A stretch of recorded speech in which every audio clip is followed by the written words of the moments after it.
James P. Allison, Pioneer of Cancer Immunotherapy by Barret Helmer. This is my biology role model project for Foundations of Biology 1. James Patrick Allison was born in 1948 in Alice, Texas. When he was about 10 or 11 years old, his mother died of lymphoma. While in high school, he refused to take a biology class because the teacher omitted evolution. Instead, he took a university correspondence biology course on his own. He completed his undergraduate, master's, and PhD all at the University of Texas at Austin. He completed his undergraduate education in 1969 and completed his PhD in biological science in 1973. After getting his PhD, Allison did postdoctoral work at the Scripps Clinic and Research Foundation in La Jolla, California from 1974 to 1977. He held various academic and research positions at the M.D. Anderson Research Division in Texas, University of California, Berkeley, Director of Cancer Research Laboratory, Memorial Sloan Kettering, New York, and since 2012, the Chair of Immunology at M.D. Anderson Cancer Center in Houston. Some challenges he faced were the early skepticism he had when he published his findings on T-cell receptors in CTLA-4 because the field was competitive and many immunologists were doubtful. The path from discovery to therapy was long. For example, he discovered the CTLA-4 break concept in the mid-1990s, but the first approved drug came only in 2011. He also worked against many established paradigms. Example, many immunologists did not believe immune system modulation would be a productive cancer therapy. He also had personal health issues. Allison himself faced cancers like prostate and melanoma, which were detected early and treated successfully. Some of his hobbies and personalities include he plays the harmonica in a scientist rock band called the Checkpoints, which is composed of other immunologists and oncologists. He's known for his humor, love for barbecue, and rebellious curiosity. He also combines creativity and science, a symbol of persistence and individuality.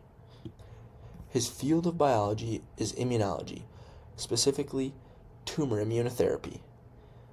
His key questions and focuses are: how do T cells get activated or suppressed?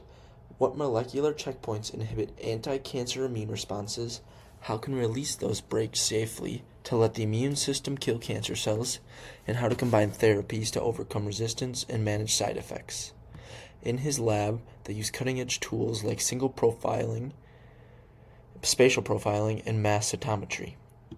Some of his major discoveries include the identification of the T-cell receptor complex, elucidation of the co-stimulatory signal CD28 required for full T-cell activation, discovery of CTLA-4 as a critical inhibitory on T-cell responses, development of a checkpoint blockade therapy that blocks CTLA-4, unleashing anti-tumor immunity, and translating basic immunology into cancer therapies, which has changed oncology paradigms.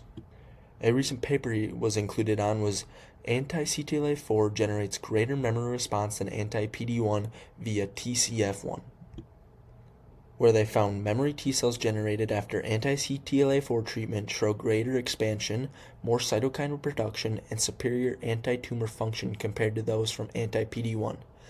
This enhanced effect is linked to preservation of TCF1 T cell subset during priming. In conditional knockout mice lacking TCF7, the gene encoding TCF1, the memory response to anti-CTLA-4 is significantly impaired, showing TCF1 is essential for that memory boosting.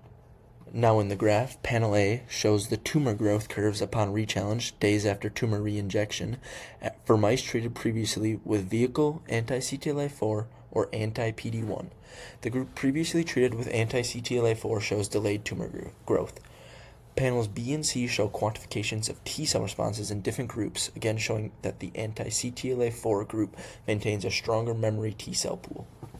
Later panels show independent experiments under different conditions, like different antibody clones or knockout mice, to validate robustness of the observations. One of his most recent achievements was his Nobel Prize in Physiology and Medicine in 2018, which is shared with Tasuku Honjo. And his future research aims are to overcome immunotherapy resistance, minimize side effects, and personalize treatments by tumor type. Allison has many admirable qualities, including his perseverance and creativity, which inspire me. His willingness to challenge norms shows the power of curiosity, and I relate to his mix of science and creativity, balancing logic and passion. That's it. Thank you for watching.